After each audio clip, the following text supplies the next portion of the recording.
Je me suis déjà fait siffler, klaxonner, ah mademoiselle, machin, enfin bref. J'aime pas par exemple si j'ai des amies filles et qu'elles rentrent toutes seules, je préfère les raccompagner, même si ça me fait un petit détour, c'est pas très grave. Moi ça m'est déjà arrivé, c'est vrai pour éviter qu'on me siffle ou qu'on m'accoste ou des choses comme ça, de changer un peu ma démarche. Je me suis jamais senti trop vulnérable quand j'étais tout seul parce que voilà, je suis quand même assez grand, je suis un garçon et mine de rien ça joue beaucoup. Les jeunes femmes de 18 à 25 ans sont les plus nombreuses à modifier leur comportement.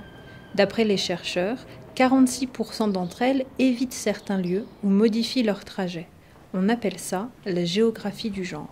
La plupart des femmes ont des trajectoires d'évitement, soit de certains quartiers, soit de certaines rues, notamment à des heures précises. La plupart des femmes n'aiment pas trop les parkings souterrains, par exemple. En fait, souvent, les femmes passent dans l'espace public, alors que les hommes peuvent s'y poser. Elles vont marcher vite, de préférence, elles vont faire le choix d'être accompagnées.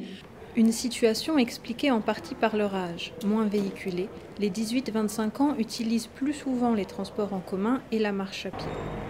Une situation expliquée également par leur mode de vie.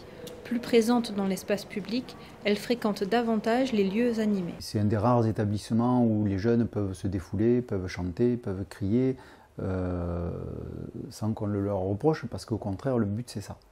Je dirais que majoritairement, quand il y a un accrochage ou autre, ça vient des garçons.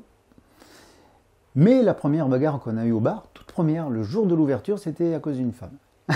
Dès qu'un gars est un peu lourd, il est insistant, la fille lui a dit non, et puis il insiste. Dans ce cas-là, on prévient, on dit « Oh, tu arrêtes, sinon on te fait sortir ». Et la fois d'après, il sort.